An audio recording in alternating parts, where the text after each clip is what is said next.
Hello and good afternoon. My name is Mehezabin Dordi and I'm a practicing psychologist at the Sir H.N. Reliance Foundation Hospital. Our talk today is on an important mental health condition that we're going to be exploring, and that is the post traumatic stress disorder, also commonly known as PTSD. In the coming few minutes, let's delve deeper into the depths of PTSD, raising awareness and strengthening our own understanding of what that disorder means. So, to start off with, let's understand what exactly is PTSD. So, post traumatic stress disorder is a psychiatric disorder that can occur in individuals who have experienced or witnessed a traumatic event. So, either there is experience or that they witnessed it. This trauma can manifest in various different forms. But let's understand it a little better that it is normal for people to have upsetting memories, to feel on edge, or even have trouble sleeping after facing a difficult event in their lives. These difficult events can be perhaps a combat, a natural disaster, even a car accident, or a sexual assault. At first, it may be very, very hard for a person to go about their normal day to day activities, like to go to work or to school or spend time with people that they care about. But for most people, what happens is that they start feeling better over a few weeks or months. However, if it's been longer and a person still experiences these symptoms, that means that the person may have PTSD. For some people, PTSD symptoms may start a little later on or may even come and go over the course of time. So, therefore, it is very, very important for us to pay attention and keep a watch on these symptoms. But before we get to the symptoms bit, let us understand together that what can cause PTSD. Right? So, we spoke about trauma. Trauma can take many different forms. A traumatic event could be something that happened to you or something you saw happen to somebody else. Sometimes, seeing or witnessing an effect of a horrible, violent incident or an event can also be so traumatic. For example, like being a first responder to a terrorist attack or even after a disaster. Any experience that threatens your life or somebody else's life can cause PTSD. Now, there are certain types of traumatic events that can include one thing is, of course, the combat or any military experience, sexual assault, or any physical assault that a person has undergone. Learning about a violent or an accidental death or injury of somebody who is close to you or a loved one, child sexual or physical abuse, serious accidents like a car wreck, natural disasters like fires, tornadoes, hurricanes, floods, earthquakes, tsunamis, and even terrorist attacks. These are some of the classificatory factors where a traumatic event can induce PTSD. During these kind of events, you may feel like you have no control over what's happening, and you may also feel very, very afraid. And anyone who's gone through something like this can develop PTSD. Now, we understand that PTSD can happen from various different factors, but how does it impact an individual? So, PTSD is more common than we might actually realize, and its impact cannot be overstated. It is not only affecting the individual directly who's experiencing the trauma, but it can also ripple through their relationships, their families, and even communities. The debilitating symptoms of PTSD, if they are left unaddressed, they can lead to a profound sense of suffering, isolation, and overall diminished quality of life. Individuals with PTSD may also experience difficulty in interpersonal relationship, employment, education, and social interactions. On a biological level, also, PTSD can have various different negative impacts. On a biological level, if we were to see, the amygdala becomes hyperactive, leading to heightened senses of fear and anxiety responses. The hippocampus of the brain shows reduced volume and impaired functioning that affects memory consolidation. The prefrontal cortex may have decreased activity, impacting emotional regulation. The HPA axis, that is the hypothalamic, pituitary, and adrenal axis, can also be dysregulated, leading to abnormal cortisol levels.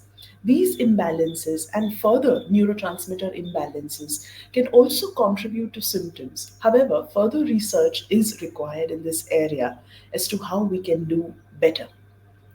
Therefore, it is crucial for us to understand and recognize the far reaching consequences of this disorder and provide the necessary support for those who are affected. Now, while we're talking about the signs and symptoms, the PTSD signs and symptoms majority fall into four different categories, and that's how we can identify as to whether it is PTSD. The first category that we want to talk about is intrusion. Now, intrusive thoughts such as repeated involuntary memories, distressing dreams, or flashbacks of the traumatic event are something that are commonly seen. Flashbacks sometimes can be so vivid that the person feels that they are reliving the trauma and reliving that experience all over again. The second category of symptoms is that of avoidance. Now, avoiding reminders of traumatic event may include avoiding people, places, activities, objects, and situations that might trigger distressing memories. People may actively try to avoid remembering or thinking about the traumatic event, or they may even resist the urge of talking about what exactly happened and how it made them feel. The third category of symptoms is alteration in cognition and mood. Now, their inability to remember important aspects of traumatic events, negative thoughts, and feelings leading to these distorted beliefs about oneself and others can be a contributing factors. These distorted thoughts can also make them wonder if they were themselves or other people to blame. It can create a lot of negative emotional feelings, such as ongoing fear, horror, anger, even guilt and shame. There is also feelings of detachment and estrangement from other people, or simply not being able to experience positive feelings, almost like the happiness is completely dissipated from their life. The fourth set of feelings, the fourth category of symptoms that we want to be aware of when we're talking about PTSD specifically, is alteration in arousal and reactivity. Now, arousal and reactive symptoms may include being irritable or having anger outbursts, behaving recklessly or in a self destructive way. Sometimes it can also involve being overly watchful of our surroundings, suspecting people, or just being on guard all the time. This can also lead to having problems in concentration and sleeping. Therefore, we understand that all the four categories of symptoms put together, that it does create significant amount of trauma in a person's life. It creates a significant amount of distress in a person's life. However, it is very, very important for us to note that not everyone who experiences a traumatic event in their life develops PTSD, and not everyone who develops PTSD may require psychiatric treatment. For some people, symptoms of PTSD may subside or disappear over the time with the help of good support system like families, friends, religious support, or social networks. But many people, however, do struggle with PTSD and related symptoms, and professional treatment is necessary as a part of their recovery and well being. For helping them to deal with these distressing and disabling emotions, it is important for us to remember that the trauma does lead to severe distress, and the distress that we're talking about is not an individual's fault. PTSD is very well treatable. The earlier a person gets the treatment, the better their chances are of recovery. Mental health professionals use various effective, research proven methods to help people recover from PTSD. Both talk therapy, that is, psychotherapy, and medication have proven effective in terms of treating PTSD. Evidence based therapies such as CBT, that is the cognitive behavioral therapy, and EMDR, that is eye movement desensitization and reprocessing therapy, can be very, very beneficial. In certain cases, psychiatric medicine can also be very helpful and is prescribed to manage associated symptoms of depression, anxiety, and sleep disturbances. Along with medical interventions, that is, of therapy as well as medicines, building strong social support is crucial for individuals with PTSD. Encouraging them to connect with friends, with families, and even support groups can foster the sense of belongingness, understanding, and even provide them with the much needed validation.